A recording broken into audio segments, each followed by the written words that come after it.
Hey everyone, I wanted to just go through a little hip joint mobility. We've gone through other joint mobility routine, but I wanted to do one specifically for your hip. For cyclists, super important, but for any other activity you may want to go do. So something we hear often, oh, my hip is tight, my hip. So sometimes it's not just stretching those muscles, but maybe we don't have full range of motion in that hip joint. Either we don't have full range or also we don't own that full control. So let's just go and work specifically on our hips. We're going to start, and we don't really need anything. We're going to start standing up kind of with our hips circle. It will also give us kind of an idea of where we are, and we'll finish going back up and see if that is even better. So let's stand up. We're going to go do our scrape the barrel, hip circle. We'll just do roughly 5 per side. Like I said, we're exploring. We want to see how does that feel. So we're going to go thinking we're in the middle of a barrel. I want to go and scrape all the edges of that barrel, my hip. So I'm going to go out to the side, go as far as I can. I'm going to push my hip towards the front. Now I'm going to push towards the right side, so the outside of that barrel, and then really scrape behind. So let's just go do 5 of these in this direction. And just seeing how does that feel? Where do we notice? Maybe even some resistance, restriction. We don't want to go too fast that we're making small circle. We want to do the speed that we can do in control and as big a circle as we can do. So let's go 5. So I'm going to do one more here. I'm exploring, feeling how all of these basically areas are feeling in my hip. Now I'm going to switch direction and see, maybe that feels different. So big circle. As you see, I'm leading with my hip, but my torso is kind of counterbalancing those circles. Because we're going to go do smaller ones then after on the floor. More specifically per side. There we go. So we've done one more. So we make sure we have 5. Excellent. Good. Let's go down half kneeling. I like to go a little wider than the normal half kneeling just to give me a little bit of stability. Left leg is in front, so I'm going to work on this right hip. So I want the femur in the joint to be going in all of this rotation range of motion. So let's go and do circle. We'll go again both direction. We'll do 5. This one I'm going to start with big circle. So same as what we would when we were standing, my torso is counterbalancing. I'm making big circles. So think of your femur in its joint. It's going in all of its amplitude here. Let's go 5 one direction. Good. One more. Great. Now let's go. I'm going to go clockwise. I was counterclockwise to start. Go the direction or opposite of the one you were doing. Here we go. So I'm making big circle again. As you see, my torso is counterbalancing the direction of my hip. There we go. Let's do 2 more. Good. And then we're going to make smaller circle. This time, my torso is going to stay in place, or won't be as moving as much. And I'm going to make smaller circle in that joint. So if you want, you can have your hands on your hips so that you can feel the motion happening in that hip. So same, we'll go 5. I'm going counterclockwise. So I'll do 5. And I'm going to go clockwise. Probably definitely feeling kind of the joint getting a little warmed up here. Good. So I'm really owning, controlling, coordinating all this motion in my joint versus just stretching the tissue. Let's go opposite. So now it's my left leg. So knee down on the floor, right side in front, slightly wider for a little bit more stability. Let's go big hip circle for my left joint, left hip. I'm going clockwise. My torso is counterbalancing. Good. I'm going to go one more big circle this direction. And now I'm going to go opposite direction. Really exploring that joint. As I said, it's not a race, but I want to go to the speed that feels I am in control and getting the full amplitude of that joint. Full range of motion. Great. One more. I think we may have done actually 6. Voila. So now we did the big one. Let's go on to the small one, more isolated. So I'm not going to counterbalance with my torso. Here I am. Smaller hip circle. Same. I'm going 5 clockwise. There we go. 3, 4, 5. Now I'll go counterclockwise. Good. 3. Whew, getting warmed up.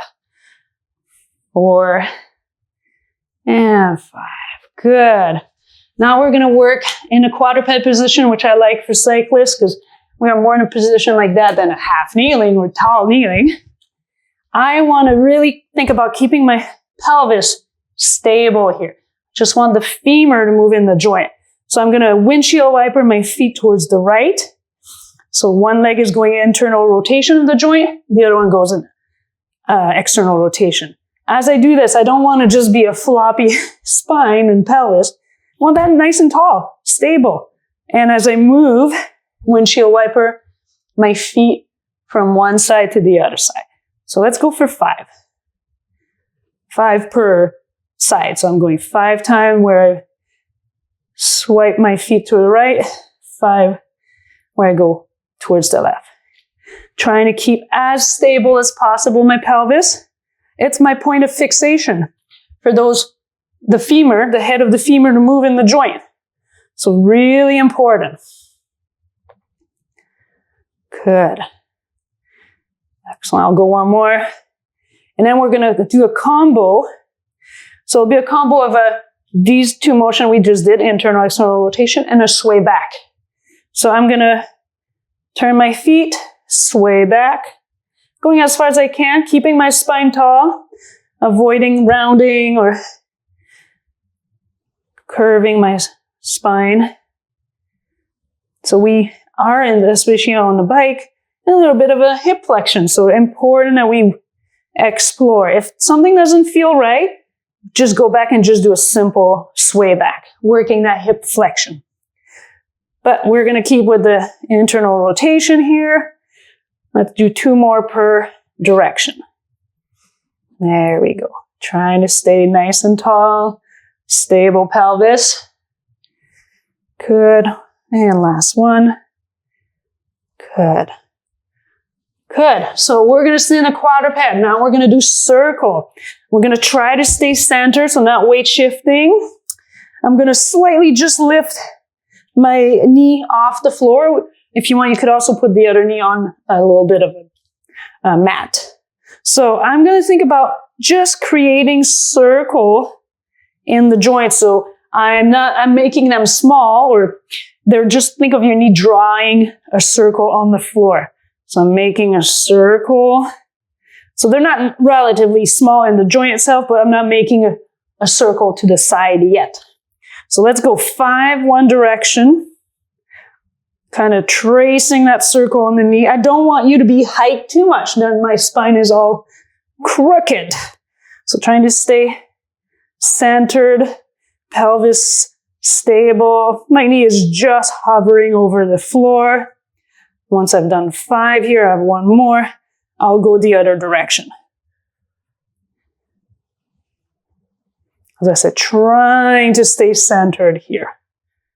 Good. We're going to go the other direction. So I'm going to go with the left. Same here. Position yourself, stay centered. I'm going to draw a circle with that joint, that hip. Whoop. Gotta stay focused, in control, and then do 5 the other direction. Good. Oops, these one are not as nice circle, that little square.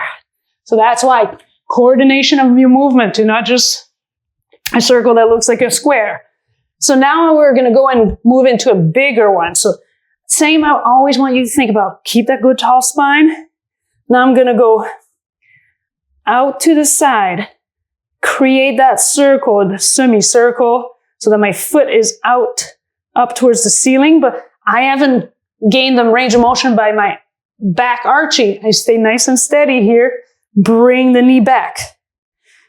And I go again, out, keeping my spine as minimal motion here, and then back to center.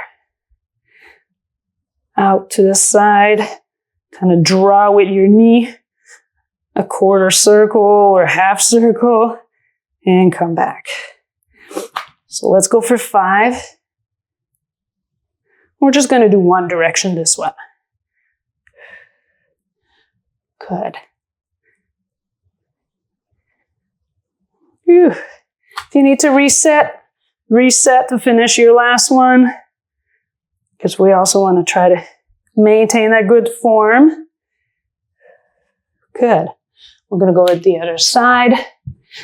Same thing. Good tall spine. Stabilize. Here we go. Knee out to the side. Bring it out. Kind of a circle. Foot is kind of towards the floor, the ceiling. Then I bring my knee back down towards the floor. Let's go for 5.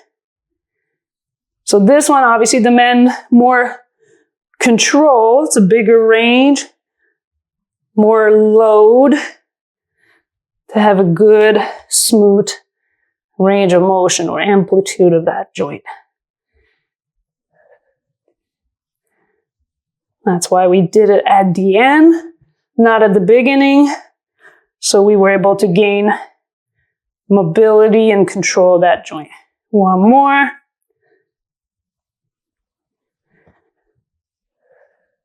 Good. Excellent. As I said, this is our routine, but we're going to stand back up. Let's go just do 2 hip circle or scrape the barrel per direction and see if that changed. Maybe we're feeling even more range, more amplitude, maybe less of that restriction we had earlier. So to the side, move the hip forward, scraping that barrel. Maybe there's less restriction in your joint. I'll do 2 per direction. This one is just, we're going to check, see if we got some improvement.